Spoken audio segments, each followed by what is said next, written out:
Hello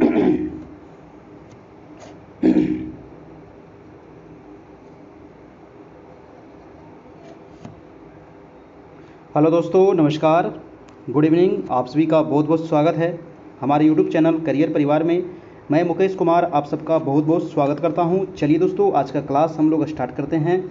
और आज का जो क्लास है काफ़ी इम्पोर्टेंट क्लास है, क्योंकि आज हम लोग देखने वाले हैं टेस्ट नंबर आपका 38। इसके पहले आपका 37 टेस्ट आपका हो गया है। अगर पीछे वाला टेस्ट नहीं देखे हैं दोस्तों, तो उसके लिए आपको हमारे नंबर पर कांटेक्ट करना होगा, आपको सभी वीडियो आपको मिल जाएगा। आज हम लोग देखने वाले हैं आपका 75 महत्वपूर्ण करेंट अफेयर बीएड डीएलएड प्रश्न से संबंधित। काफ़ी इंपॉर्टेंट सवाल है यहाँ पर, जो आपको बीएड और डीएलएड दोनों से संबंधित है, क्योंकि दोनों का ही सिलेबस आपका है और ये काफ़ी इंपॉर्टेंट है आपका। और डेली जो आपकी क्लास होती है ये रात में 9 बजे से लाइव क्लास चलती है। तो चलिए हम स्टार्ट करते हैं दोस्तों आज का क्लास। और इसका अगर पीडीएफ चाहिए आपको, है ना, हमारे क्लास की अगर इसका आपको पीडीएफ चाहिए तो आपको दोस्तों इस नंबर पर मैसेज करना होगा 7857824310। और क्या मैसेज करना है कि आपको एक बार 351 पेमेंट करके स्क्रीनशॉट हमको इस नंबर पर मैसेज करना है। ठीक है, 351 रुपये आप पेमेंट कीजिए, इसी नंबर पे पेमेंट भी करना है। और उसके बाद आपको इसका पीडीएफ मिल जाएगा, शुरू से जितना क्लास हुआ है सबका वीडियो मिल जाएगा और सबका नोट्स आपको मिल जाएगा। आपको गूगल पे, फ़ोन पे आपको इस नंबर पर करना है और उसके बाद स्क्रीनशॉट लेकर के हमको इसी नंबर पर आपको भेज देना है।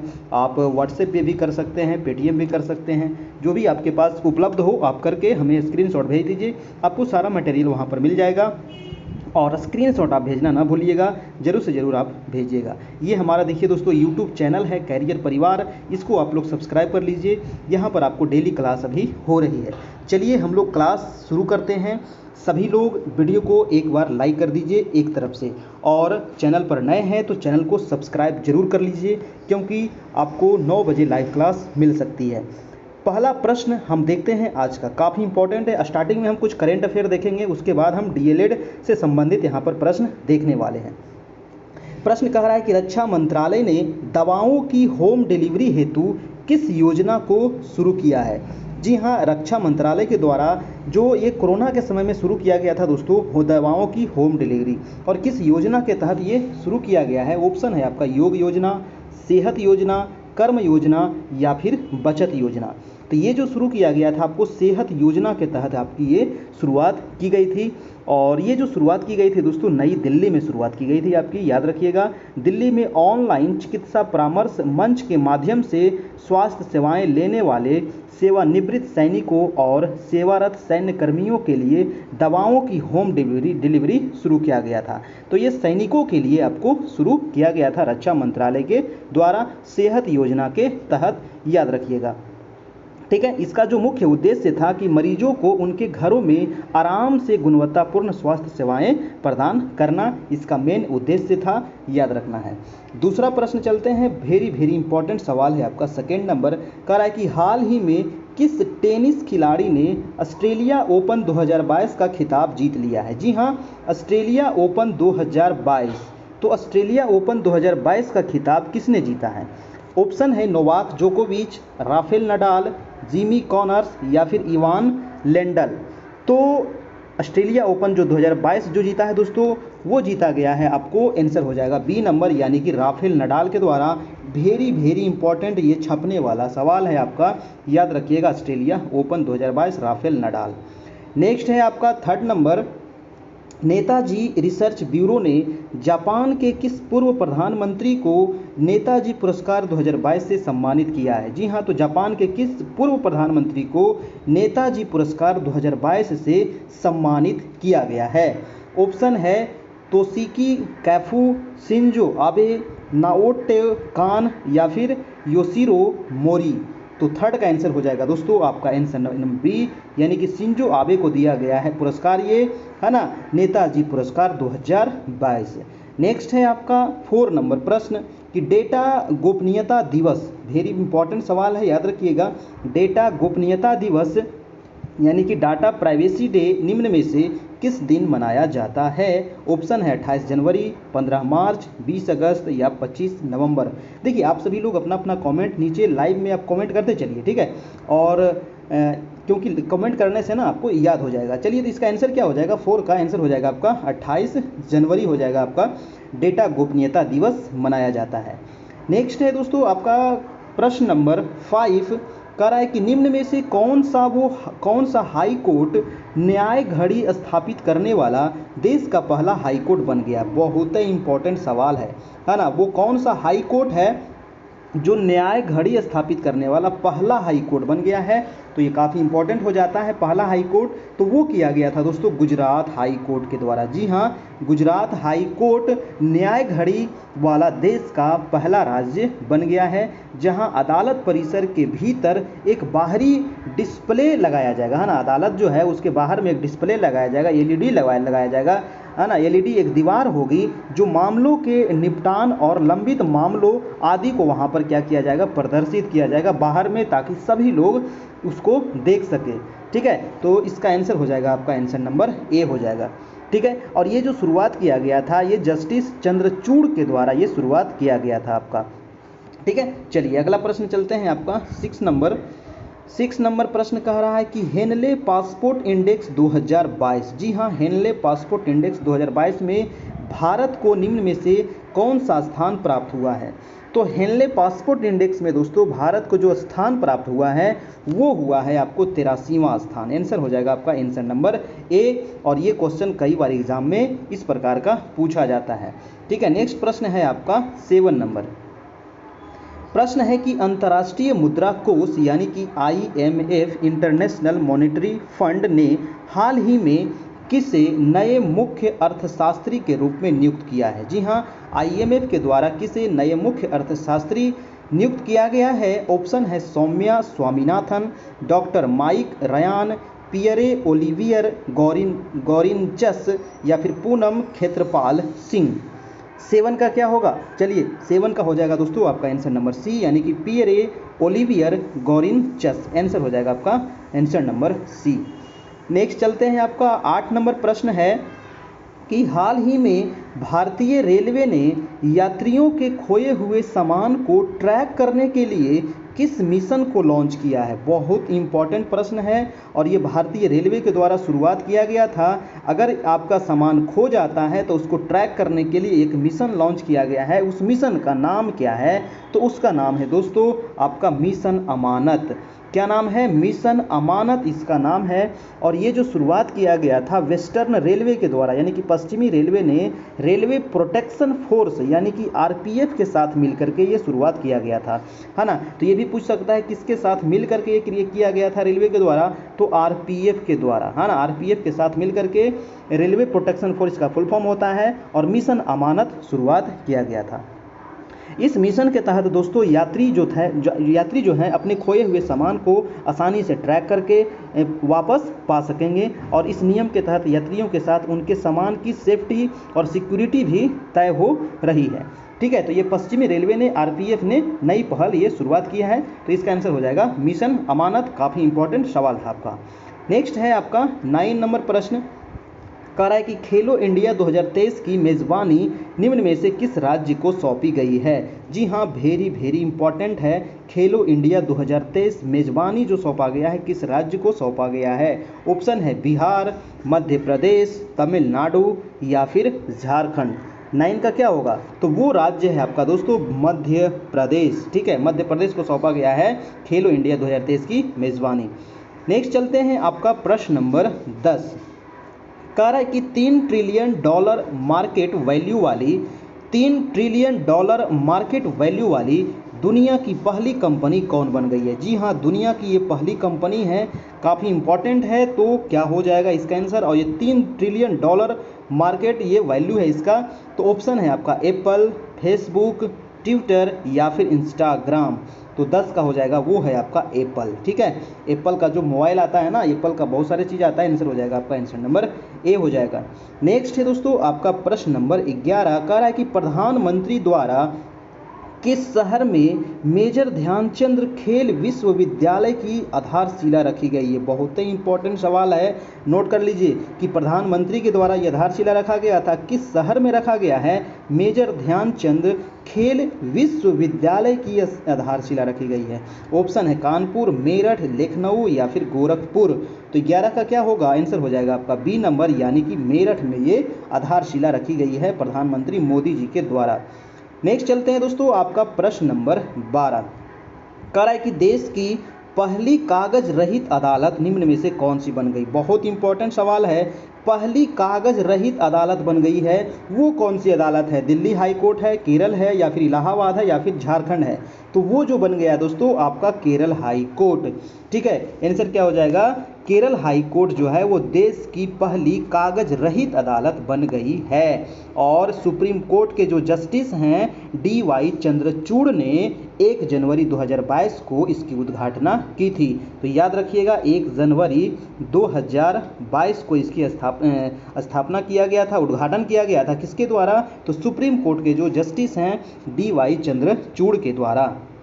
ठीक है, अगला प्रश्न चलते हैं हम, प्रश्न नंबर आपका 13 कह रहा है कि निम्नलिखित में से कौन व्यक्ति का प्रक्षेपी प्रशिक्षण नहीं है? जी हाँ, प्रक्षेपी प्रशिक्षण नहीं है। अब हम लोग आ गए हैं DLED के सवाल पर। बताइए प्रक्षेपी प्रशिक्षण कौन सी नहीं है? ऑप्शन है आपका रोसी स्याही धब्बा परीक्षण या फिर TAT या फिर शब्द साहचर्य परीक्षण या फिर 16 PF परीक्षण। तो कौन सा यहाँ पर व्यक्ति का प्रक्षेपी परीक्षण नहीं है? तो आपका 13 का आंसर हो जाएगा आंसर नंबर डी, यानी कि 16 PF परीक्षण जो होता है ये आपको व्यक्तित्व का प्रक्षेपी परीक्षण नहीं होता है। आंसर हो जाएगा आपका आंसर नंबर डी, नहीं पूछ रहा था आपका। चलते हैं अगला प्रश्न, आपका प्रश्न नंबर 14 करेक्ट, निम्नलिखित में से कौन सा भूलने का कारण नहीं है? जी हाँ, भूलने का कारण नहीं है। ऑप्शन है मानसिक इंद्र, पुनरावृत्ति का अभाव, सीखने की मात्रा या फिर शिक्षक की योग्यता। तो कौन सा दोस्तों भूलने का कारण नहीं है? तो 14 का क्या हो जाएगा? आंसर हो जाएगा शिक्षक की योग्यता जो है ये भूलने का कारण नहीं हो सकता है।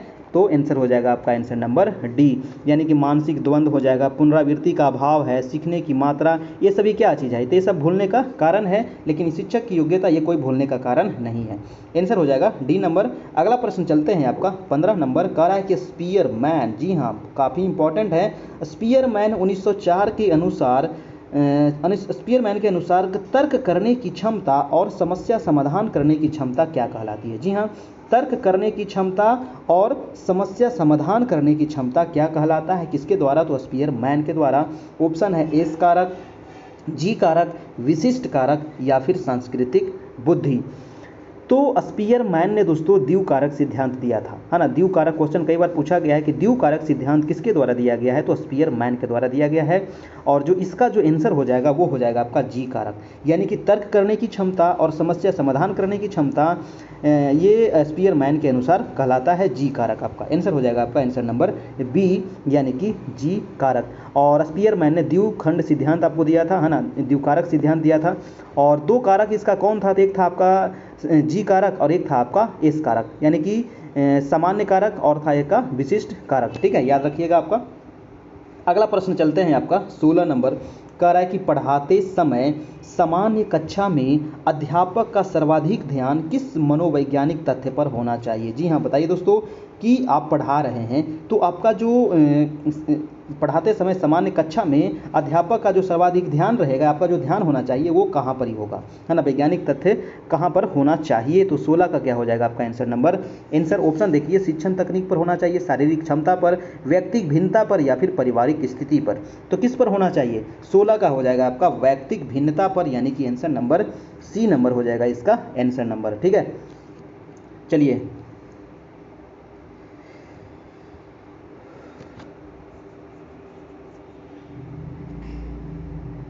नेक्स्ट है आपका कि सृजनवाद में क्या होता है? बताइए सृजनवाद में क्या होता है? ऑप्शन कह रहा है कि बच्चे सीखने की प्रक्रिया में निष्क्रिय रूप से प्रतिभाग करते हैं, प्रतिभाग करते हैं, या फिर बी है कि शिक्षा शिक्षक केंद्रित होती है, या फिर शिक्षा बाल केंद्रित होती है, या फिर शिक्षा व्यवहारवादी होती है। तो सृजनवाद में क्या होता है, तो सृजनवाद में दोस्तों शिक्षा के क्षेत्र में एक ऐसी विचारधारा है जो बाल केंद्रित शिक्षा को पोषित किया जाता है ना। तो आंसर क्या हो जाएगा, बाल केंद्रित होती है आपका। ठीक है, आंसर नंबर हो जाएगा आपका, आंसर नंबर सी हो जाएगा आपका। ठीक है, यानी कि शिक्षक अधिगम प्रक्रिया का केंद्र बिंदु कौन है, तो बालक होता है आपका, आंसर नंबर सी। नेक्स्ट है आपका कि उच्च प्राथमिक स्तर पर, जी हाँ, उच्च प्राथमिक स्तर पर क्या होगा। ऑप्शन कह रहा है कि शैक्षिक एवं करियर निर्देशन की आवश्यकता है, शैक्षिक करियर एवं व्यक्तिक निर्देशन की आवश्यकता है, केवल करियर निर्देशन की आवश्यकता है, केवल शैक्षिक निर्देशन की आवश्यकता है। देखिए केवल वाला तो ऑप्शन आपका ऐसा ही खत्म हो जाता है आपका, है ना, जो भी केवल वाला ऑप्शन रहेगा वो खत्म हो जाएगा। आंसर हो जाएगा आपका बी नंबर, यानी कि शैक्षिक करियर और व्यक्तिक निर्देशन की आवश्यकता होती है उच्च प्राथमिक स्तर पर आपका। नेक्स्ट है आपका 19 नंबर प्रश्न। 19 प्रश्न कह रहा है कि कक्षा में 5 शारीरिक विकलांग बच्चे हैं, जी हाँ, और खेल के कालांश में उन्हें क्या करना चाहिए। जी हाँ, 5 जो है विकलांग बच्चे हैं, तो इनको खेल के कालांश में खेल के समय क्या करना चाहिए। तो इस क्या होगा, ऑप्शन पढ़िए और इसका जवाब दीजिए, क्योंकि चारों ऑप्शन पढ़ना आपके लिए ज़रूरी है ना। एक ऑप्शन पढ़ के आप जवाब कभी भी एग्जाम हॉल में नहीं दीजिएगा, चारों ऑप्शन आप पढ़िएगा, उसके बाद ही निष्कर्ष निकालिएगा और जवाब दीजिएगा। ठीक है, क्योंकि एक ऑप्शन पढ़िएगा आपको लगेगा सही और टिक करके निकल जाइएगा तो वो हो जाएगा गलत। ठीक है, ऑप्शन कह रहा है कि एक कोने में बैठाना चाहिए ताकि वे खेल का आनंद ले सके। क्या बच्चे को कोना में बैठाइएगा आप, बिल्कुल गलत बात है। दूसरा कह रहा है कि अन्य बच्चों के साथ उचित खेलों में हिस्सा लेने के लिए प्रोत्साहित करनी चाहिए। ये देखिए आपका बिल्कुल सही लग रहा है। अगला हम देख लेते हैं, केवल आंतरिक खेलों में, केवल शब्द आ गया तो ऐसा ही गलत हो गया। डी कह रहा है कि कक्षा के सभी विद्यार्थियों के साथ खेलने के लिए जोर डालना चाहिए। देखिए तो ये आपका डी भी आपका लग रहा है बिल्कुल सही है, लेकिन जो यहाँ पर जो मेन जो आपका राइट आंसर होगा वो होगा आपका बी नंबर, यानी कि अन्य बच्चों के साथ उचित खेलों में हिस्सा लेने के लिए प्रोत्साहित करना। जी हाँ, उचित खेल, यानी कि क्योंकि ये बच्चा क्या है, विकलांग बच्चा है, तो इसको उचित खेल में हिस्सा लेने के लिए प्रोत्साहित करना जरूरी है। नेक्स्ट प्रश्न है आपका कि जीन पियाजे के अनुसार अनुकूलन किसके द्वारा होता है। जी हाँ, किसके अनुसार, तो जीन पियाजे के अनुसार। तो अनुकूलन किसके द्वारा होगा दोस्तों, आत्मसात्करण के द्वारा, या फिर व्यवस्थापन के द्वारा, अनुभव के द्वारा, या फिर आत्मसात्करण तथा व्यवस्थापन के द्वारा।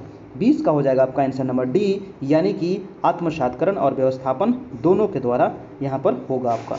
ठीक है, चलते हैं अगले प्रश्न आपका 21 नंबर कह रहा है कि राज्य स्तर पर, है ना, कहाँ, तो राज्य स्तर पर कक्षा 1 से लेकर के 8 तक की पाठ्यचर्या का निर्माण कौन करता है। देखिए जितने प्रश्न है ना आपके काफ़ी इंपॉर्टेंट प्रश्न है, और यहाँ से मान के चलिए कि 5 से लेकर के 10 प्रश्न तक आपको फिक्स है कि यहाँ से क्वेश्चन आने वाला है। तो राज्य स्तर पर कक्षा 1 से 8 तक की जो पाठ्यचर्या का निर्माण कौन करता है, SCERT करेगा, NCTE करेगा, या फिर NCERT करेगा, या फिर CMAT करेगा, कौन करेगा। तो आपको पता है कि इसका जो निर्माण किया जाता है वो राज्य स्तर पर यहाँ पर बोला गया है, तो SCERT करेगा। आपका आंसर हो जाएगा, आपका आंसर नंबर ए हो जाएगा। ठीक है, नेक्स्ट प्रश्न चलते हैं आपका 22 नंबर कह रहा है कि मध्याह्न भोजन के दौरान उच्च जाति के विद्यार्थी निम्न जाति के विद्यार्थी के साथ एक पंक्ति में भोजन करने से इनकार करते हैं, आप क्या करेंगे। जी हाँ, मध्याह्न भोजन होता है स्कूल में, उस समय क्या हो रहा है कि एक जो उच्च जाति का विद्यार्थी है वो निम्न जाति के विद्यार्थी के साथ भोजन करने में क्या कर रहा है, वो इनकार कर रहा है। तो आप क्या करेंगे, आप एक शिक्षक हैं, क्या करेंगे। ऑप्शन पढ़िए, जिसका जवाब दीजिए। कह रहे कि आप पृथक बैठक व्यवस्था करने हेतु सहमत हो जाएंगे। क्या पृथक बैठक करने के लिए सहमत हो जाएंगे, बिल्कुल नहीं। 22 का आंसर ये आपका बिल्कुल गलत है। दूसरा कह रहा है कि आप उच्च अधिकारियों से निर्देश प्राप्त करेंगे। सी कह रहा है कि आप विद्यार्थियों को एक साथ बैठकर भोजन करने के लिए सहमत कर लेंगे, और सी कह रहा है कि आप विद्यालय में मध्याह्न भोजन पकाना बंद कर देंगे। डी भी गलत है। तो बी और सी में कौन सा हो जाएगा, तो आंसर हो जाएगा आपका सी नंबर, यानी कि आप विद्यार्थियों को एक साथ बैठा करके भोजन करने पर उसको मनाएंगे, सहमत करेंगे, है ना। तो आंसर हो जाएगा आपका सी नंबर। नेक्स्ट है आपका 23 नंबर कि कोहल वर्ग किसके अनुसार, तो कोहल वर्ग के अनुसार सही और गलत प्रश्न के बारे में निर्णय लेने में शामिल चिंतन प्रक्रिया को क्या कहा जाता है। जी हाँ, तो कोहल वर्ग के अनुसार सही और गलत प्रश्न के बारे में निर्णय लेने में शामिल चिंतन प्रक्रिया को क्या कहते हैं। तो ऑप्शन है नैतिक दुविधा, सहयोग की नैतिकता, नैतिक तर्कना, या फिर नैतिक यथार्थवाद। 23 का हो जाएगा दोस्तों आपका सी नंबर, यानी कि नैतिक तर्कना उसे कहा जाता है आपका। ठीक है, चलिए नेक्स्ट है आपका 24 नंबर। 24 कह रहा है कि कक्षा में प्रभावी अनुशासन बनाए रखने के लिए शिक्षक को चाहिए कि वह, जी हाँ, कक्षा में प्रभावी अनुशासन बनाए रखने के लिए आप क्या कर सकते हैं, शिक्षक को क्या करना चाहिए। ऑप्शन कह रहा है कि विद्यार्थी जो करना है चाहते हैं करने दे। बी है कि विद्यार्थी से कड़ाई से व्यवहार करे। देखिए, कड़ाई से व्यवहार नहीं करना चाहिए कभी भी बच्चे के साथ, तो बी नंबर ऑप्शन तो आपको ऐसा ही गलत हो गया है।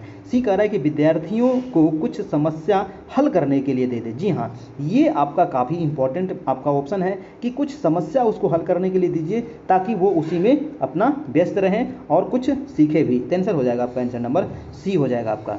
नेक्स्ट पर है आपका 25 नंबर प्रश्न, कह रहा है कि नया प्रगतिशील शिक्षा शास्त्र प्रदर्शित करता है। जी हाँ, नया प्रगतिशील शिक्षा शास्त्र क्या प्रदर्शित करता है। ऑप्शन है अधिगम में निर्धारण, अधिगम का निर्धारण, या अधिगम के लिए निर्धारण, या अधिगम के साथ साथ निर्धारण। तो क्या होगा, तो अधिगम के लिए निर्धारण ये प्रदर्शित करता है नया प्रगतिशील हमारा जो शिक्षा शास्त्र है। तो आंसर हो जाएगा आपका आंसर नंबर 25 का सी नंबर, यानी कि नया प्रगतिशील शिक्षा शास्त्र दोस्तों अधिगम के लिए निर्धारण को प्रदर्शित करता है। अगला है आपका 26 नंबर। 26 कह रहा है कि 5वीं कक्षा से ऊपर के विद्यार्थी, है ना, 5वीं कक्षा से ऊपर के विद्यार्थियों के द्वारा की गई त्रुटि को किसके संकेत द्वारा माना जाएगा। जी हाँ, 5वीं कक्षा के ऊपर के जो विद्यार्थी हैं उसके द्वारा त्रुटि की गया है, तो अब कैसे संकेत से माना जाना चाहिए। ऑप्शन कह रहा है कि उनकी अधिगम कुशलता में कमी हो, या फिर उनका अधिगम चरण हो, या फिर उनका अधिगम अक्षमताएं, या फिर अधिगम के प्रति उनका अबोधता। तो 26 का क्या हो जाएगा दोस्तों, उनका अधिगम चरण, यानी कि आंसर नंबर हो जाएगा आपका बी, अधिगम चरण का संकेत माना जाना चाहिए। नेक्स्ट है आपका 27 नंबर। देखिए 27 प्रश्न क्या कह रहा है, इसको ध्यान से देखिए। कह रहा है कि निम्नलिखित में से कौन सा ब्लूम के पुनर्संशोधन वर्गीकरण में मूल्यांकन के क्षेत्र को प्रदर्शित करता है। जी हाँ, ब्लूम के पुनर्संशोधन वर्गीकरण में मूल्यांकन के क्षेत्र को प्रदर्शित करता है, तो वो कौन सा ऑप्शन हो जाएगा दोस्तों। ऑप्शन कह रहा है कि प्रदत्त आंकड़ों की प्रासंगिकता का मूल्यांकन करना।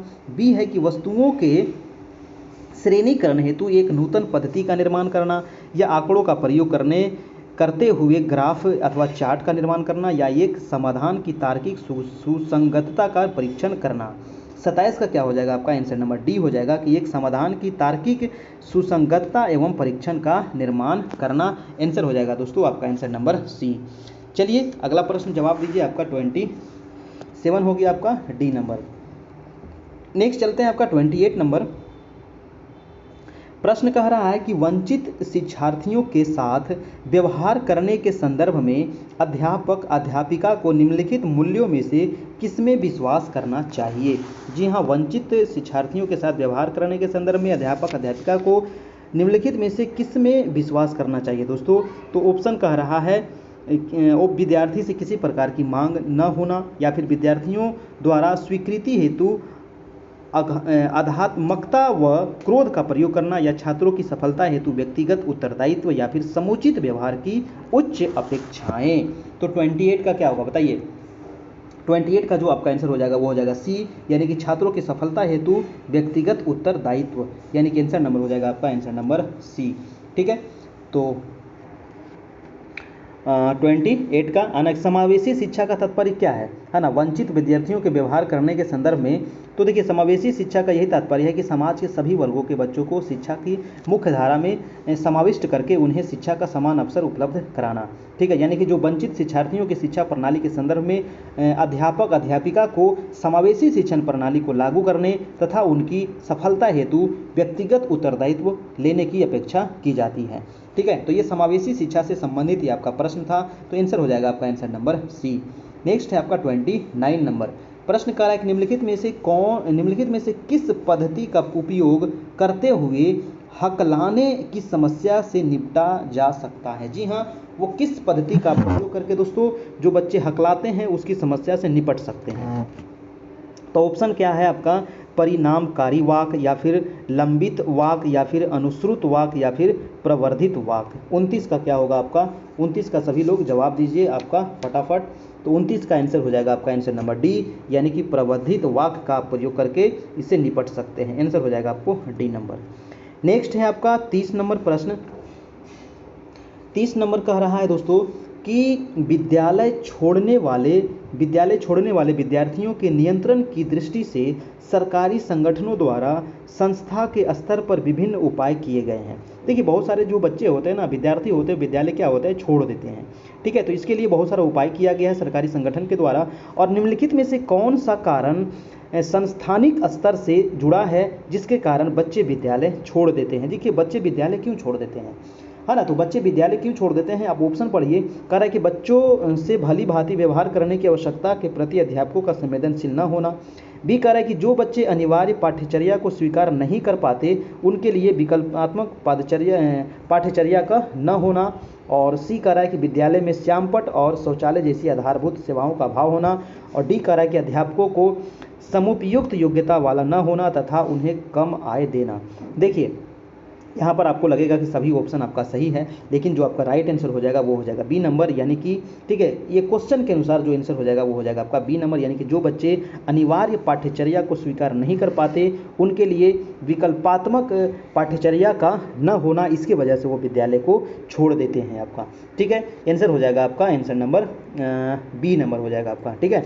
चलिए नेक्स्ट प्रश्न अब चलते हैं आपका 31 नंबर। कह रहा है कि समस्या समाधान प्रायः उन विद्यालयों में सफल है, समस्या समाधान प्रायः उन विद्यालयों में सफल है जहां, है ना। ऑप्शन कह रहा है कि केवल उच्च स्तरीय शैक्षिक उपलब्धि पर ही बल दिया जाता है, या बी है कि अध्यापक केंद्रित शिक्षा शास्त्र प्रभावी है, या सी है परिवर्तनशील लचीली पाठ्यचर्या है, या फिर डी है कक्षाओं में छात्रों का समूहीकरण उपलब्ध है।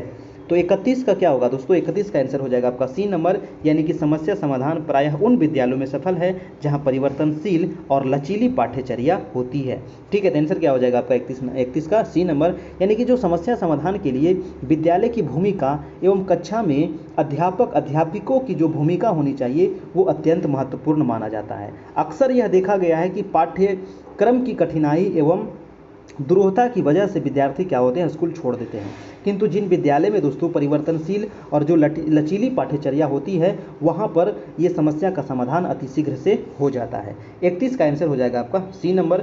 नेक्स्ट चलते हैं आपका 32 नंबर। कह रहा है कि आकलन प्रक्रिया के दौरान देविका की उत्तेजना ऊर्जापूर्ण होती है जबकि राजेश की उत्तेजना अनुत्साही होता है। उन दोनों के भावात्मक अनुभवों का अंतर किससे संबंध है। जी हाँ, आकलन प्रक्रिया के दौरान क्या होता है कि देविका की उत्तेजना क्या होता है, ऊर्जापूर्ण होती है, जबकि राजेश की जो उत्तेजना है वो अनुत्साही होता है। तो उन दोनों के भावात्मक अनुभव का अंतर किससे संबंध है। ऑप्शन है अनुकूलन का स्तर, विचारों का घनत्व, समयांतराल, या फिर भावनाओं की प्रकाष्ठा। 32 का क्या हो जाएगा दोस्तों आपका आंसर, बताइए सभी लोग 32 का आंसर क्या होगा। तो आंसर हो जाएगा ए नंबर, यानी कि अनुकूल का स्तर, यानी कि आंसर नंबर ए।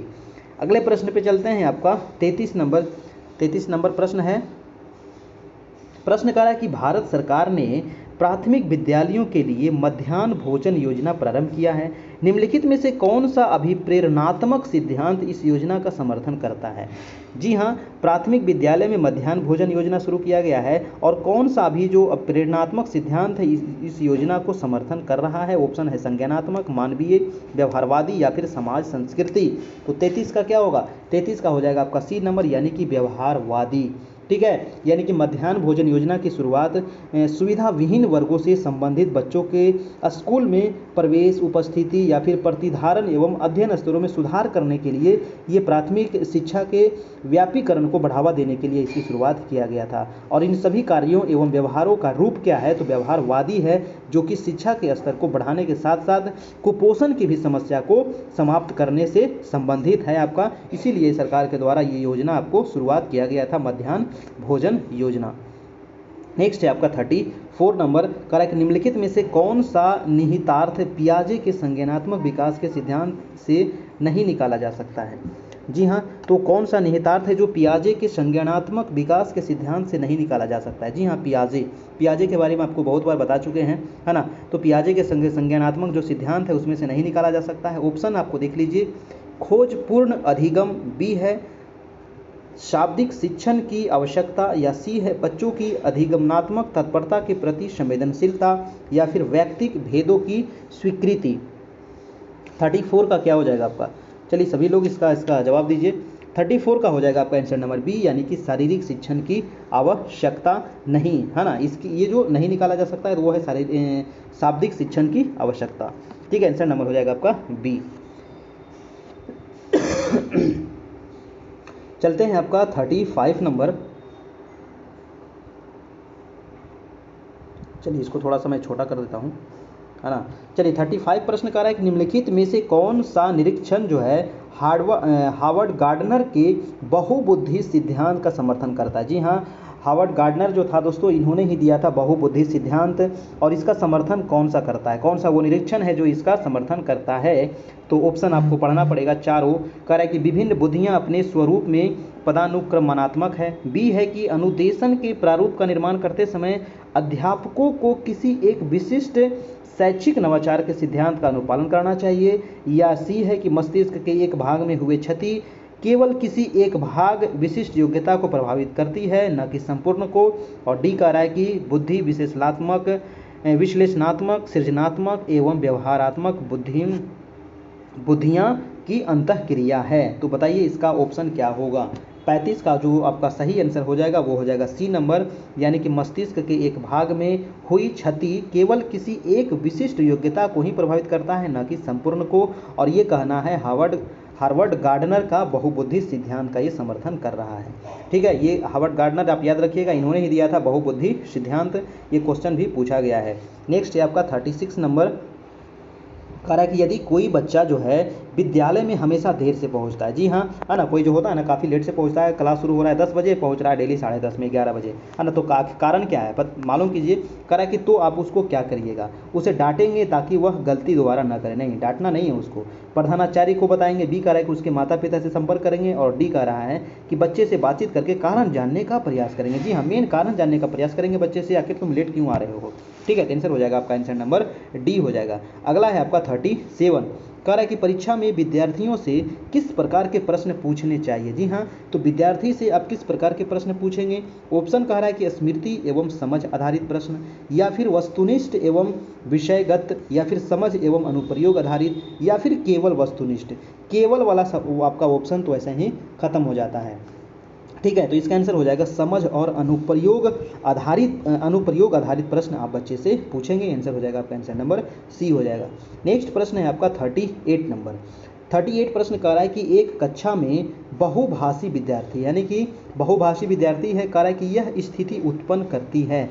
तो एक कक्षा में जो बहुभाषी विद्यार्थी है यह क्या उत्पन्न करती है, बताइए इससे क्या उत्पन्न होगा। ऑप्शन है कि शिक्षण अधिगम प्रक्रिया में बाधा होगी, या विद्यार्थियों के मध्य सामंजस्य की समस्या होगी, या अध्यापक में कुंठा होगा, या फिर सीखने की समृद्ध संसाधन होगा। तो 38 का क्या होगा दोस्तों, तो ये जो है ना बहुभाषी जो विद्यार्थी हैं इससे सीखने में समृद्ध संसाधन होगा। ठीक है, तो आंसर हो जाएगा आपका आंसर नंबर डी, यानी कि राष्ट्रीय पाठ्यचर्या की रूपरेखा के अनुसार बहुभाषिता को शिक्षण अधिगम प्रक्रिया में एक महत्वपूर्ण संसाधन के रूप में प्रयोग किया जा सकता है। ठीक है, अतः कक्षा में उपस्थित कोई बहुभाषी विद्यार्थी सीखने हेतु एक समृद्ध क्या है, तो एक समृद्ध संसाधन है आपका। ठीक है, ये क्वेश्चन कई बार आपको रिपीट होते रहता है। नेक्स्ट है आपका 39 कि यदि कक्षा में पढ़ाते समय आपको महसूस होता है कि अचानक सभी बच्चे पढ़ने में रुचि नहीं ले रहे हैं। कभी कभी होता है ना, आप पढ़ाए होंगे तो बच्चा को मन नहीं लग रहा है पढ़ने में, आखिर कारण क्या है, तो आप क्या करेंगे, वैसी स्थिति में आप क्या करेंगे। कह रहा है कि कोई ध्यान नहीं देंगे और पढ़ाना जारी रखेंगे। कोई ध्यान नहीं देंगे, पढ़ाना जारी रखेंगे, ये तो गलत बात है ना, ये गलत बात है। कह रहा है कि पढ़ाना ही बंद कर देंगे, ये भी गलत है। कह रहा है कि बच्चों को ध्यान देने को कहेंगे। और डी है कि कारण जानने की कोशिश करेंगे। तो यहाँ पर मेन जो है वो कारण जानने की कोशिश करेंगे, आखिर बच्चे को मन क्यों नहीं लग रहा है पढ़ने में, है ना। तो आंसर क्या हो जाएगा आपका, आंसर नंबर डी हो जाएगा आपका। नेक्स्ट चलते हैं आपका 40 नंबर। प्रश्न कह रहा है कि सतत और व्यापक मूल्यांकन से क्या तात्पर्य है। जी हाँ, सतत और व्यापक मूल्यांकन बहुत ही इंपॉर्टेंट सवाल है आपका, तो इससे क्या तात्पर्य है। ऑप्शन है कि नियमित रूप से मासिक परीक्षा लेना, बी है कि सीखने की प्रक्रिया के दौरान शैक्षिक एवं सह शैक्षिक क्षेत्रों को नियमित रूप से आकलित करना, या सी है कि नियमित रूप से कक्षा में गतिविधियां आयोजित करना, या डी है कि अंक या ग्रेड प्रदान करना। तो सतत और व्यापक मूल्यांकन से क्या तात्पर्य है। तो इससे यही तात्पर्य है कि सीखने की प्रक्रिया के दौरान शैक्षिक एवं सह शैक्षिक क्षेत्रों को नियमित रूप से आकलित करना। तो आंसर क्या हो जाएगा आपका? आंसर नंबर बी हो जाएगा। ठीक है, चलिए नेक्स्ट है आपका 41 नंबर। वीडियो को सभी लोग एक बार लाइक कर दीजिए, एक साइड से सभी लोग लाइक कर दीजिए, और जो लोग चैनल पर नए हैं अभी तक सब्सक्राइब नहीं किए हैं तो चैनल को आप सब्सक्राइब भी कर लीजिए, बेल आइकन दबा लीजिए, ताकि आने वाला जो भी वीडियो है उसका नोटिफिकेशन आपको मिल सके। और अगर इसका दोस्तों पीडीएफ चाहिए है ना, इसका अगर पीडीएफ चाहिए तो हमारे इस नंबर पर 7857824310 इस नंबर पर आपको 351 है ना 351 रुपये का आपको पेमेंट करना होगा और आपको पीडीएफ मिल जाएगा। तो कैसे मिलेगा आपको? तो पेमेंट करके इसी नंबर, ये नंबर हमारा व्हाट्सएप भी है, तो इसी नंबर पर व्हाट्सएप पर आपको स्क्रीनशॉट भेज देना है पेमेंट करने के बाद, और वहीं पर आपको ग्रुप में भी जोड़ दिया जाएगा व्हाट्सएप ग्रुप में, और वहीं पर आपको दोस्तों सारा पीडीएफ आपको नोट्स आपको वहाँ पर मिल जाएगा। और वहाँ पर जो लाइव क्लास होता है 9 बजे से, उसका भी लिंक आपको इसी ग्रुप में मिलेगा, जहाँ से आप ज्वाइन कर सकते हैं। ठीक है, तो मात्र आपको 351 पेमेंट करके आपको इस नंबर पर भेज देना है। देखिए अभी जो चल रहा है ना 38 टेस्ट चल रहा है आपका, 50 टेस्ट के बाद ये जो फ़ी है आपका, ये फिर से फ़ी आपका बढ़ने वाला है। ठीक है, तो 50 टेस्ट तक आपका 351 लगेगा, उसके बाद फिर से आपका फ़ी बढ़ जाएगा। तो जो लोग अभी भी ज्वाइन नहीं हुए हैं तो ले लीजिए पीडीएफ और अपनी तैयारी को पूर्ण कीजिए। ठीक है, चलिए देखते हैं आज का 41 नंबर प्रश्न। प्रश्न कह रहा है कि राष्ट्रीय पाठ्यचर्या की रूपरेखा 2005 की संस्तुतियों के संबंध कौन सा कथन सही नहीं है ना। नहीं वाला पूछ लिया तो थोड़ा सा टफ हो जाता है, क्या होगा? तो कौन सा संबंध दोस्तों यहाँ सत्य नहीं है, बताइए। ऑप्शन कह रहा है कि विश्वविद्यालयों को राजनीति से मुक्त रखना, बी कह रहा है कि ज्ञान को बाह्य जीवन से जोड़ना, और सी कह रहा है कि राष्ट्र के प्रजातांत्रिक मूल्यों का सम्मान करना, या फिर परीक्षाओं में लचीलापन होना। तो 41 का क्या हो जाएगा? 41 का आंसर हो जाएगा दोस्तों ए नंबर, यानी कि विश्वविद्यालयों को राजनीति से मुक्त करना। ये आपका गलत है ना, बाकी आपका सही है। ठीक है, अगला प्रश्न है आपका 42 नंबर। प्रश्न कर रहा है कि आपको लगता है कि आपकी कक्षा में कुछ बच्चे बहुत तेज गति से सीख रहे हैं ना। कभी कभी लगेगा कि मतलब कि आप बताए ही नहीं, वो जवाब दे दिया आपका, है ना। तो बहुत तेज गति से सीख रहे हैं, और कुछ जो है बहुत धीमी गति से। किसी को है कि कतनो समझाओ नहीं समझेगा। तो कह रहा है कि इस परिस्थिति में आप क्या करेंगे?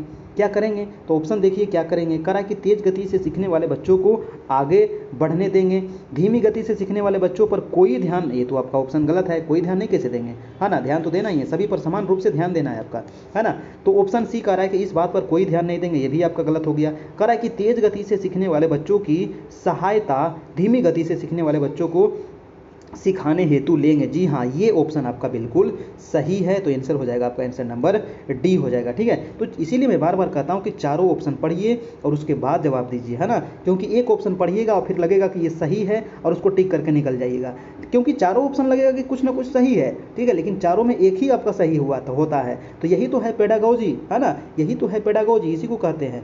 ठीक है, तो इसीलिए चारों ऑप्शन को एक बार 2 बार पढ़ लीजिए, उसके बाद ही जवाब दीजिए, क्योंकि निगेटिव मार्किंग भी है। आप निगेटिव मार्क निकल जाइएगा और सारा निगेटिव हो जाएगा, तो क्या फ़ायदा। इसीलिए आप 150 में से, है ना, 130 ही बनाइए, लेकिन आप कोशिश कीजिए कि उसको एक बार 2 बार पढ़ लीजिए, उसके बाद ही बनाइए। और जो क्वेश्चन बहुत लेंदी लगे, बहुत बड़ा लगे, उसको छोड़ दीजिए, है ना। उसको बाद में देखिए, समय बचेगा तब उसको देखेंगे। पहले जो आसान क्वेश्चन है पहले उसको हम डील कर लेंगे, है ना। ठीक है, चलिए देखते हैं अगला प्रश्न आपका। सॉरी, थोड़ी सी गला फंस रही है। 43 नंबर प्रश्न है कि मूल्यांकन प्रक्रिया के 3 महत्वपूर्ण बिंदु कौन कौन से हैं। ठीक है, तो मूल्यांकन प्रक्रिया के 3 महत्वपूर्ण बिंदु जो है वो ऑप्शन कर रहा है कि उद्देश्य, अधिगम, अनुभव और मूल्यांकन के उपकरण। तो क्या हो जाएगा 43 का दोस्तों? सभी लोग अपना जवाब देते चलिए। तो आंसर नंबर ए आपका बिल्कुल सही है, यानी कि उद्देश्य इसका क्या है, अधिगम, अनुभव क्या है और मूल्यांकन के उपकरण क्या है। ये 3 महत्वपूर्ण बिंदु हैं मूल्यांकन प्रक्रिया के। नेक्स्ट है आपका 44 कि बच्चे के संज्ञानात्मक विकास हेतु उत्तम स्थान कौन सा है। तो बच्चे के संज्ञानात्मक विकास हेतु सबसे उत्तम स्थान जो है खेल का मैदान है, या फिर सभागार है, या घर है, या विद्यालय एवं कक्षा का वातावरण है। तो संज्ञानात्मक विकास का सबसे उत्तम स्थान कौन सा होगा बच्चे लोग का?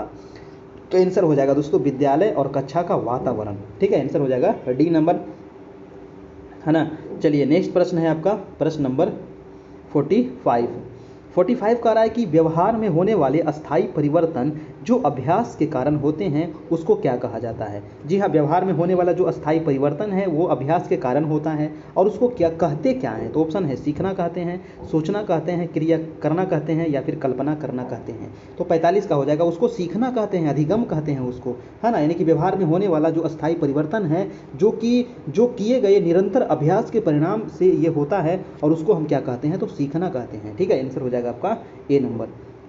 नेक्स्ट है आपका 46 नंबर कि चेस और कार्ड को निम्न में से किसमें वर्गीकृत किया जा सकता है? ठीक है, चेस खेलते हैं, कार्ड खेलते हैं, तो उसमें उसको किसमें आप वर्गीकृत करेंगे, यानी कि बांटेंगे? ऑप्शन है कि लड़ाई वाला खेल कहेंगे, या फिर बौद्धिक खेल, या फिर प्रायोगिक खेल, या फिर गतिमान खेल। तो इसको आप क्या कह सकते हैं? तो इसको कह सकते हैं दोस्तों बौद्धिक खेल, यानी कि ये बहुत दिमाग वाला खेल होता है। आंसर हो जाएगा आपका, आंसर नंबर बी हो जाएगा आपका। नेक्स्ट है आपका 47 नंबर की मनोवैज्ञानिकों के अनुसार बुद्धि क्या होता है? तो मनोवैज्ञानिकों के अनुसार जो बुद्धि है वो सीखने की क्षमता है, या फिर चिंतन की योग्यता है, या फिर या तो ए या फिर बी है, या फिर दोनों है। तो मनोवैज्ञानिकों के अनुसार जो बुद्धि है दोस्तों वो क्या हो जाएगा आपका? तो 47 का क्या हो जाएगा आपका? आंसर नंबर डी, यानी कि सीखने की क्षमता और चिंतन की योग्यता, यानी कि दोनों हो जाएगा। Answer number D. अगला है आपका 48 नंबर, कह रहा है कि प्रेरणा का वही संबंध उपलब्धि से है जो अधिगम का संबंध किससे है? बताइए, प्रेरणा का वही संबंध उपलब्धि से है जो अधिगम का संबंध किससे है? तो ऑप्शन है तर्क से, चिंतन से, बोध से, या फिर विवेक से। 48 का क्या होगा? तो अधिगम का जो संबंध हो जाएगा वो हो जाएगा बोध से। ठीक है ना। प्रेरणा का जो संबंध उपलब्धि से है, ठीक वैसा ही संबंध दोस्तों अधिगम का बोध से होता है। आंसर हो जाएगा सी नंबर। नेक्स्ट चलते हैं आपका 49 नंबर। प्रश्न कह रहा है कि थॉर्नडाइक का व्यक्तित्व के वर्गीकरण का आधार क्या है? जी हाँ, बताइए, है ना। थॉर्नडाइक के व्यक्तित्व के वर्गीकरण का आधार क्या है? शारीरिक गठन और शक्ल सूरत, या फिर रचनात्मक और मौलिकता, या फिर समायोजन और बुद्धि, या चिंतन और कल्पना। तो 49 का हो जाएगा आपका चिंतन और कल्पना जो है ये व्यक्तित्व वर्गीकरण के आधार हैं। किसके? तो थॉर्नडाइक के। आंसर हो जाएगा आपका, आंसर नंबर डी हो जाएगा आपका। ठीक है, चलिए नेक्स्ट है आपका 50 नंबर प्रश्न। कह रहा है कि निम्नलिखित में से मानसिक विकार के लक्षणों को सभी दर्शाते हैं, है ना। मानसिक विकार के लक्षणों को सभी दर्शाते हैं किसके सिवाय?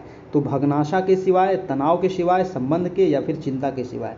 तो 50 का क्या होगा? तो वो हो जाएगा संबंध के सिवाय, यानी कि संबंध को छोड़कर अन्य सभी जो है वो मानसिक विकार के लक्षण है। आंसर हो जाएगा आपका, आंसर नंबर आंसर नंबर हो जाएगा आपका, ओहो 50 का देखिए आंसर थोड़ा सा मैंने यहाँ पर मिस हो गया है। 50, हाँ 50, सॉरी, ठीक तो है सर, ए बी सी, अच्छा यहाँ सी होगा ना, वही तो ए बी सी, यानी कि संबंध का, यानी कि आंसर हो जाएगा आपका सी नंबर। आंसर नंबर बिल्कुल सही है, संबंध के। ठीक है, यानी कि जो संबंध को छोड़ करके अन्य जो सभी है दोस्तों, जैसे कि भग्नाशा है, तनाव है, या चिंता है, ये सभी क्या है? मानसिक विकार के लक्षण है। लेकिन संबंध जो क्या है ये मानसिक विकार के लक्षण नहीं है। तो आंसर हो जाएगा आपका सी, इसको सी कर लीजिएगा आप। ठीक है, चलते अगला प्रश्न आपका 51 नंबर। कह रहा है कि अध्यापन के समय अध्यापक को निम्नलिखित में से किसका सर्वाधिक ध्यान रखना चाहिए? जी हाँ, अध्यापन के समय अध्यापक को किसका सबसे अधिक ध्यान रखना चाहिए? यानी कि आपको सबसे अधिक ध्यान रखने की आवश्यकता किस पर है? कह रहा है कि विषय वस्तु पर, विद्यार्थियों की आयु पर, या फिर व्यक्तिगत भिन्नता पर, या फिर विद्यार्थियों की पारिवारिक पृष्ठभूमि पर। तो 51 का क्या हो जाएगा? व्यक्तिगत भिन्नता पर आपको ध्यान रखने की जरूरत है। ये क्वेश्चन देखिए पीछे भी आपको रिपीट हुआ है, तो आंसर हो जाएगा व्यक्तिगत भिन्नता पर। अगला है आपका 52 नंबर। प्रश्न कह रहा है कि निम्नलिखित में से कौन अधिगमकर्ता को अधिक स्वतंत्रता देता है? जी हाँ, वो कौन है जो अधिगमकर्ता को अधिक स्वतंत्रता देता है? ऑप्शन है संरचनावाद, क्रियाशीलतावाद, व्यवहारवाद, या फिर सृजनशीलतावाद। तो 52 का क्या हो जाएगा दोस्तों? आंसर नंबर सृजनशीलतावाद, यानी कि सृजनशीलतावाद जो है ये अधिगमकर्ता को नए विचारों, रचनाओं को पैदा करने या फिर उन्हें खोजने का भरपूर अवसर प्रदान करता है। तो आंसर हो जाएगा आपका, आंसर नंबर डी हो जाएगा, यानी कि पूरा स्वतंत्रता उसको देता है। नेक्स्ट चलते हैं आपका 53 नंबर। कह रहा है कि जीन पियाजे के सिद्धांत के प्रमुख प्रस्ताविक है सॉरी कह रहा है कि जीन पियाजे के सिद्धांत का प्रमुख प्रस्ताव है कि, ये काफ़ी इंपॉर्टेंट सवाल है, क्या इसका ऑप्शन पढ़िए दोस्तों। कह रहा है कि बच्चे की सोच जो है गुणात्मक रूप से वयस्कों से भिन्न होती है। बी कह रहा है कि बच्चों की सोच वयस्कों से निम्न होती है, या बच्चों की सोच वयस्कों से बेहतर होती है, या बच्चों की सोच कार्यात्मक रूप से वयस्कों से भिन्न होती है। चलिए इसका आप लोग जवाब दीजिए, थोड़ा सा पानी पी लेते हैं।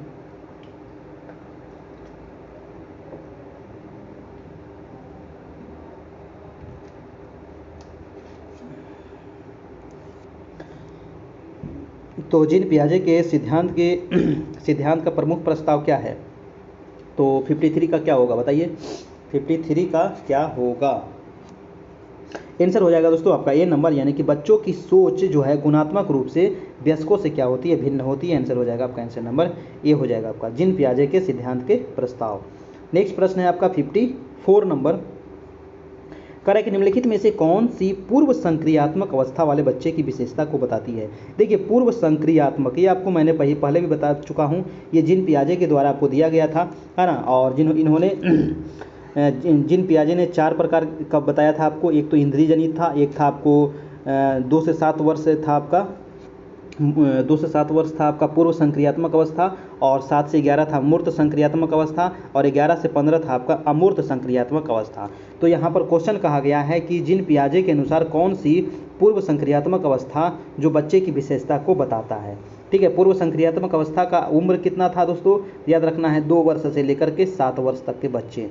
ठीक है, तो इसका कौन सी विशेषता को बताता है? ऑप्शन है विचारों की अनुत्क्रमणीयता, या फिर वर्तुल प्रतिक्रिया, या फिर लक्ष्य निर्देशित व्यवहार, या फिर विलंबित अनुकरण। 54 का हो जाएगा आपका आंसर नंबर ए, यानी कि विचारों की अनुत्क्रमणीयता, यानी कि आंसर हो जाएगा ए नंबर।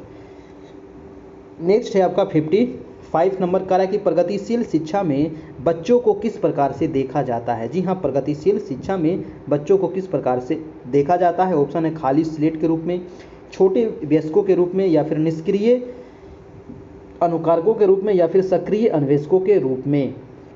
55 का क्या हो जाएगा दोस्तों? तो सक्रिय अन्वेषक के रूप में, निष्क्रिय कभी हो सकता है ना, तो सक्रिय अन्वेषक के रूप में होगा। आपका आंसर नंबर हो जाएगा, आपका आंसर नंबर डी हो जाएगा। ठीक है, चलिए नेक्स्ट प्रश्न है आपका 56 नंबर। 56 कह रहा है कि खिलौने, पहनावे की वस्तुएं, घरेलू सामग्रियां, व्यवसायों एवं रंगों को विशिष्ट लिंग के साथ संबंधित करना क्या प्रदर्शित करता है? जी हाँ, तो खिलौने हैं, पहनावे की वस्तुएं हैं, घरेलू सामग्रियां हैं, व्यवसायों हैं एवं रंगों को विशिष्ट लिंग के साथ संबंधित करना क्या प्रदर्शित करता है? तो ये क्या प्रदर्शित कर रहा है दोस्तों? तो 56 का हो जाएगा जेंडर प्रासंगिकता, ये मतलब ये प्रदर्शित कर रहा है आपका, है ना। जेंडर रूढ़िवादिता, देखिए सॉरी, इसका जो आंसर हो जाएगा वो डी होगा, सी नहीं, जेंडर रूढ़िवादिता होगा आपका, जेंडर प्रासंगिकता नहीं, है ना, जेंडर रूढ़िवादिता ये प्रदर्शित कर रहा है आपका। ठीक है, आंसर हो जाएगा आपका आंसर नंबर डी हो जाएगा आपका। ठीक है, चलिए तो इसका ये गलत, ये गलत, ये गलत, तीनों गलत है ना। जेंडर रूढ़िवादिता को ये प्रदर्शित कर रहा है। नेक्स्ट प्रश्न पे चलते हैं, आपका प्रश्न नंबर 57 नंबर। 57 करें कि निम्नलिखित रचनाओं में से शिक्षा का अधिकार अधिनियम 2009 किसकी वकालत करता है? बहुत इंपॉर्टेंट प्रश्न है दोस्तों, बताइए शिक्षा का अधिकार अधिनियम 2009 किसकी वकालत करता है? तो ऑप्शन है मुख्य धारा शिक्षा, या फिर एकीकृत शिक्षा, या समावेशी शिक्षण, या फिर पृथक्करण। 57 का क्या हो जाएगा, है ना, 57 का आंसर क्या होगा? सभी लोग जवाब दीजिए। तो आंसर हो जाएगा दोस्तों आपका समावेशी शिक्षा, यानी कि जो शिक्षा का अधिकार अधिनियम 2009 है वो समावेशी शिक्षा का वकालत करता है, यानी कि सभी बच्चे को समान शिक्षा मिलनी चाहिए। नेक्स्ट प्रश्न है आपका प्रश्न नंबर 58 नंबर। 58 कह रहा है कि बच्चे प्रभावी रूप से सीखते हैं। जी हाँ, बच्चे प्रभावी रूप से कब सीखते हैं? तो कह रहा है कि वे विभिन्न गतिविधियों एवं कार्यों में सक्रिय रूप से भाग लेते हैं। बी कह रहा है कि शिक्षक कक्षा में होने वाली सभी घटनाओं व बच्चों को पूर्ण रूप से नियंत्रित करता है। सी कह रहा है कि वे पाठ्य पुस्तक में दिए गए तथ्यों को याद करते हैं। या डी कह रहा है कि वे श्याम पट पर अध्यापक के द्वारा लिखे गए उत्तरों की नकल करते हैं। तो बच्चे प्रभावी रूप से सीखते हैं, कब सीखते हैं? तो 58 का क्या हो जाएगा आपका ए नंबर, यानी कि वे विभिन्न गतिविधियों एवं कार्यों में सक्रिय रूप से भाग लेते हैं और वे सीखते हैं। आपका आंसर क्या हो जाएगा? आपका आंसर नंबर ए हो जाएगा। ठीक है, चलिए नेक्स्ट चलते हैं आपका 59 नंबर कि बच्चों को कक्षा में प्रश्न, जी हाँ, प्रश्न पूछने से रोकना चाहिए। कभी नहीं बच्चे को रोकना चाहिए प्रश्न पूछने से, है ना। आप कभी रोकते हैं? नहीं, बिल्कुल नहीं। तो अगला ऑप्शन कह रहा है कि पूछने के लिए प्रेरित करना चाहिए। हाँ, ये बात सही है। पूछने के लिए हतोत्साहित करेंगे? बिल्कुल नहीं। पूछने की अनुमति नहीं देंगे? ये भी गलत है। तो पूछने के लिए क्या करेंगे? प्रेरित करेंगे बच्चों को, है ना। जितना ज़्यादा बच्चे प्रश्न पूछेंगे उतना ज़्यादा उसका माइंड जो होगा डेवलप होगा और उस सोचने की क्षमता उसको बढ़ेगा आपका। ठीक है, क्या हो जाएगा? इसका आंसर नंबर हो जाएगा आपका बी नंबर। ठीक है, चलिए नेक्स्ट प्रश्न आपका 60 नंबर प्रश्न देखते हैं कि संरचनात्मक दृष्टिकोण के अनुसार अधिगम है। जी हाँ, तो संरचनात्मक दृष्टिकोण के अनुसार अधिगम क्या है? अधिगम क्या है बताइए। ऑप्शन कह रहा है कि अनुभव के परिणाम के रूप में व्यवहार में एक परिवर्तन होने की प्रक्रिया, या फिर एक सक्रिय एवं सामाजिक प्रक्रिया, एक निष्क्रिय एवं व्यक्तिपरक प्रक्रिया, जानकारी के अर्जन की प्रक्रिया। तो संरचनात्मक दृष्टिकोण के अनुसार अधिगम जो है दोस्तों वो क्या है, तो इसका आंसर क्या हो जाएगा, आंसर हो जाएगा आपका बी नंबर, यानी कि एक सक्रिय और सामाजिक प्रक्रिया है आपका। ठीक है, आंसर नंबर हो जाएगा आपका बी नंबर। निष्क्रिय कभी होगा, है ना, जो आपका ऑप्शन है ना, तो ऑप्शन को छांटते चलिएगा तो आपको ऐसा ही आंसर निकल जाएगा आपका। तो आंसर हो जाएगा सक्रिय और सामाजिक प्रक्रिया हो जाएगा। नेक्स्ट है आपका 61 नंबर।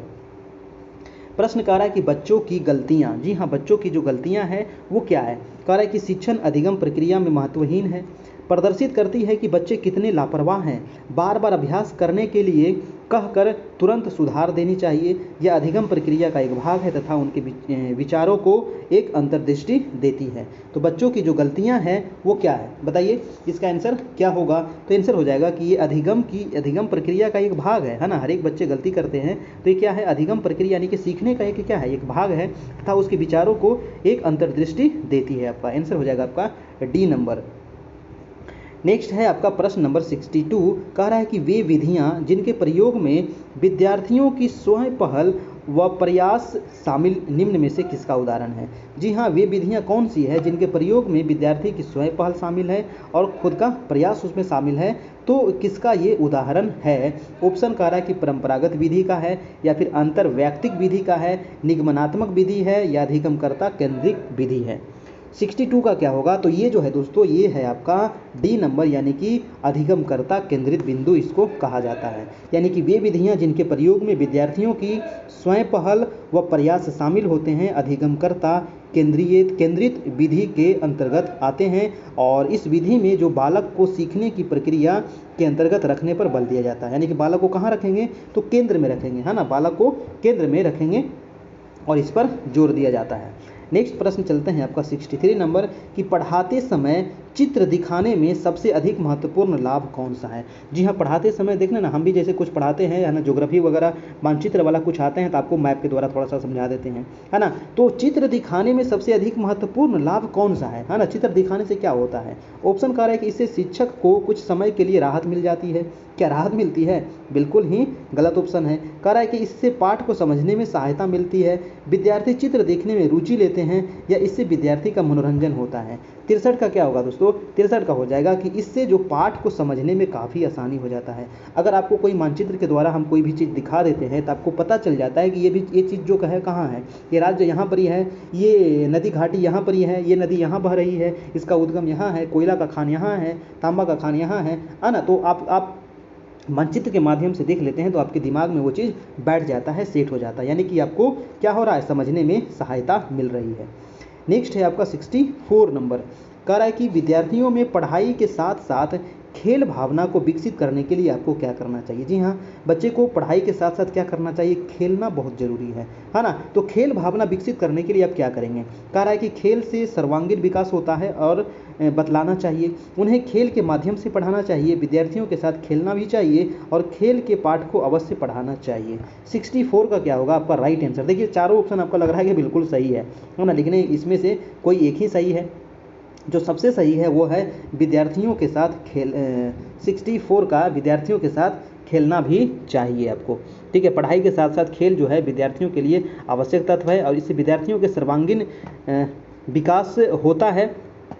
देखिए इसका जो विद्यार्थी के साथ खेलना चाहिए आपको, मुझे नहीं लग रहा है सही है ना। इसमें आपका जो राइट आंसर है दोस्तों, ये खेल से क्या होता है, बच्चे का सर्वांगीण विकास होता है और ये बच्चे को बतलाना चाहिए ताकि बच्चे जो है इससे वो खेलने के लिए थोड़ा सा प्रेरित हो। तो इसका जो आंसर होना चाहिए वो हमारे अनुसार ए होना चाहिए। ठीक है, आंसर नंबर ए होना चाहिए। अगले प्रश्न पे चलते हैं हम 65 नंबर। 65 प्रश्न कह रहा है, इसको मैं थोड़ा सा छोटा कर दिया हूँ, है ना। 65 प्रश्न कह रहा है दोस्तों कि बुद्धि का द्विकारक सिद्धांत क्या है। जी हाँ, अभी आपको बताए थे कि बुद्धि का जो द्विकारक सिद्धांत है ये किसने दिया था, तो ये स्पीयरमैन ने दिया था, है ना। किसने दिया है, तो ये याद रखिएगा स्पीयरमैन। ठीक है, किसने दिया है, स्पीयरमैन ने दिया है द्विकारक सिद्धांत। एक जी कारक दिया है और एक एस कारक दिया है। ये दोनों कारक याद रखिएगा, जी कारक और एस कारक, है ना, यानी कि सामान्य कारक और विशिष्ट कारक, ये दोनों कारक कौन दिया है, तो स्पीयरमैन ने दिया है। अब देखिए यहाँ पर कह रहा है कि बुद्धि का दीव कारक सिद्धांत क्या है? कह रहा है कि बुद्धि कई तत्वों का समूह होता है और प्रत्येक तत्व में कोई सूक्ष्म योग्यता निहित होती है। बी कह रहा है कि कुछ मानसिक क्रियाओं में एक प्रमुख तत्व सामान्य रूप से विद्यमान होता है, जो क्रियाओं के कई ग्रुप होते हैं उनमें अपना एक प्रमुख तत्व होता है। सी कह रहा था कि व्यक्ति का बौद्धिक व्यवहार अनेक स्वतंत्र योग्यताओं पर निर्भर करता है, किंतु इन स्वतंत्र योग्यताओं का क्षेत्र सीमित होता है। और डी कह रहा है कि सभी प्रकार के मानसिक कार्यों में दो प्रकार की मानसिक योग्यताओं की आवश्यकता होती है, प्रथम सामान्य मानसिक योग्यता और द्वितीय है विशिष्ट मानसिक योग्यता। तो अभी आपको बताए थे बुद्धि का द्विव कारक जो सिद्धांत है दोस्तों, वो आपको किसने दिया था? स्पीयरमैन ने दिया था। एक दिया था आपको सामान्य और एक दिया था आपको विशिष्ट। तो याद रखिएगा, जी कारक और एस कारक किसने दिया था? तो ये दिया था आपको स्पीयरमैन के द्वारा। यही था आपको द्विव कारक सिद्धांत। आंसर क्या हो जाएगा? डी नंबर हो जाएगा। ठीक है, चलिए आपका चलते हैं अगला प्रश्न यानी कि 66 नंबर। कह रहा है कि एक ही कक्षा शिक्षण का निष्पादन भिन्न भिन्न होता है, निम्नलिखित में से कौन सा कारण इसके लिए सर्वाधिक उत्तरदायित्व हो सकता है? जी हाँ, एक ही कक्षा शिक्षण का निष्पादन जो है भिन्न भिन्न होता है, और कौन सा कारक इसके लिए सर्वाधिक उत्तरदायी हो सकता है? ऑप्शन कह रहा है कि छात्रों की बुद्धि में अंतर, या छात्रों की अभिप्रेरणा में अंतर, या फिर छात्रों की रुचि में अंतर, या छात्रों की शारीरिक शक्ति में अंतर। 66 का हो जाएगा आंसर नंबर ए, यानी कि छात्रों की बुद्धि में अंतर के वजह से ऐसा होता है आपको। ठीक है, यानी कि बुद्धि के अंतर के कारण एक ही कक्षा शिक्षण का निष्पादन जो होता है क्या होता है? तो अलग अलग होता है, यानी कि भिन्न भिन्न होता है। नेक्स्ट है आपका 67 नंबर।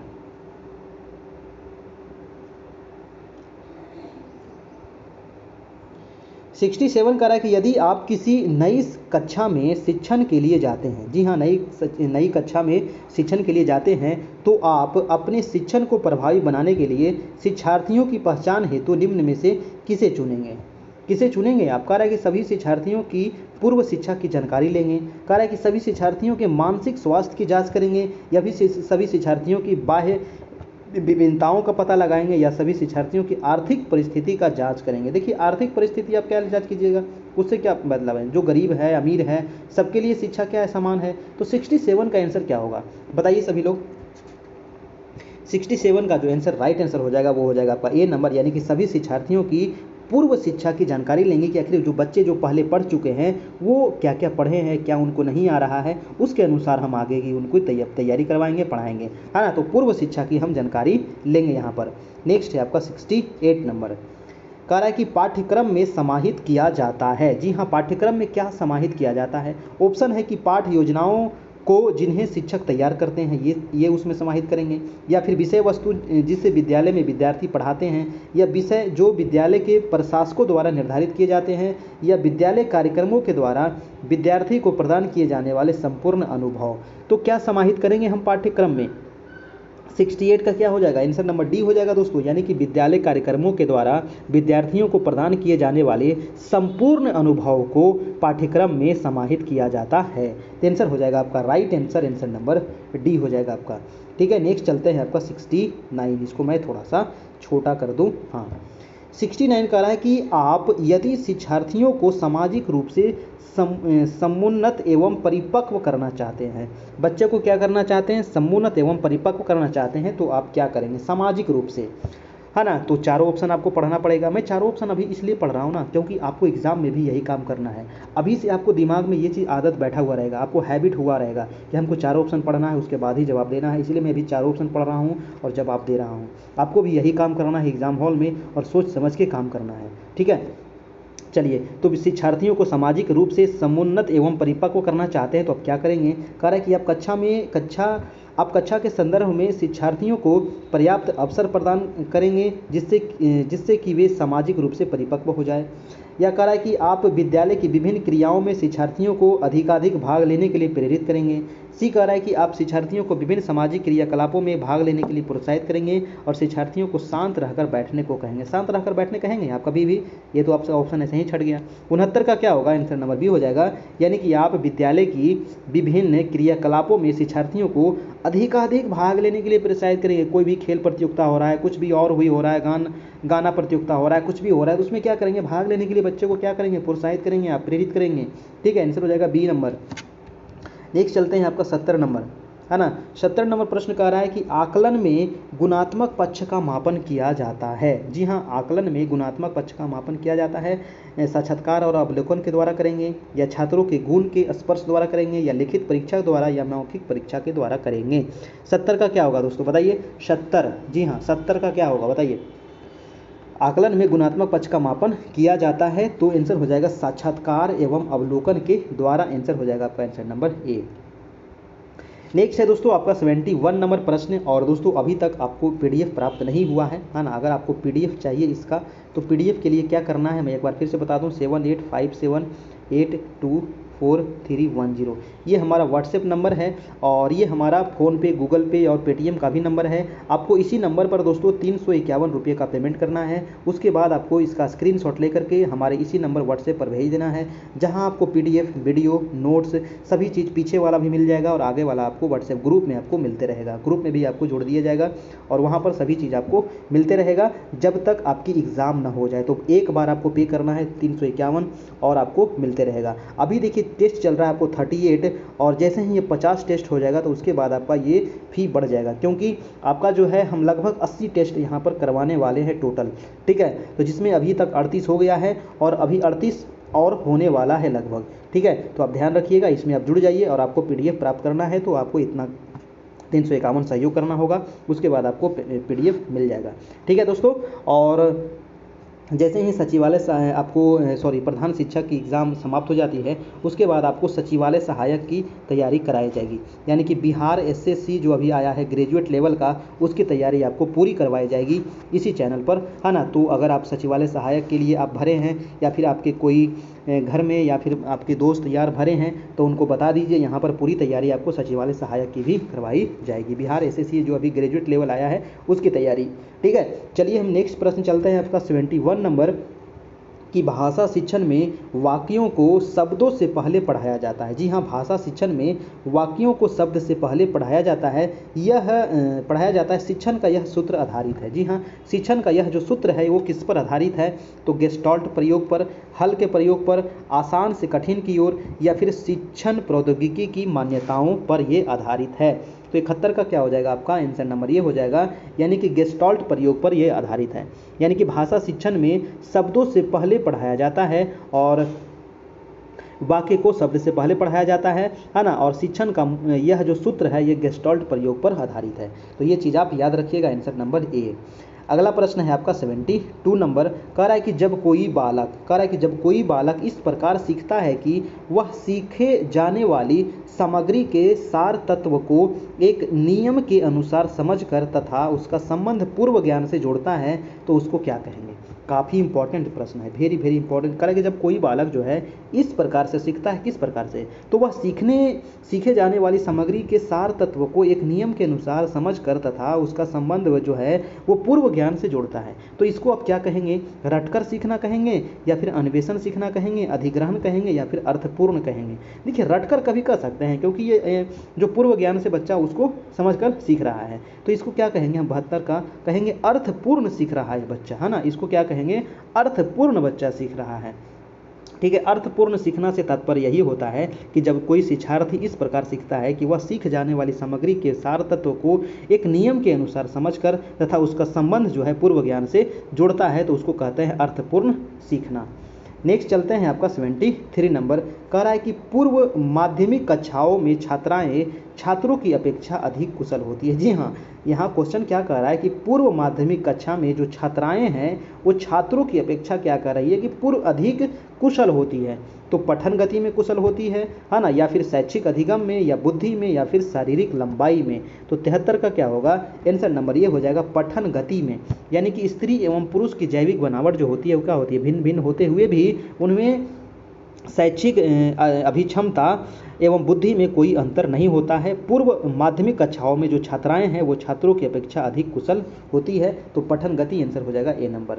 नेक्स्ट चलते हैं दोस्तों, आपका प्रश्न नंबर है आपका 74 74 प्रश्न कह रहा है कि किसी बालक के संवेगात्मक अनुभवों के विश्लेषण हेतु उपयुक्त तरीका कौन सा है। किसी बालक के संवेगात्मक अनुभवों के विश्लेषण हेतु उपयुक्त तरीका पूछ रहा है आपको। ऑप्शन कह रहा है कि उसकी मुख मुद्रा, या फिर अंतर्निरीक्षण, या फिर उद्दीपकों की प्रतिक्रिया, या फिर उनके हाथों की स्थिति।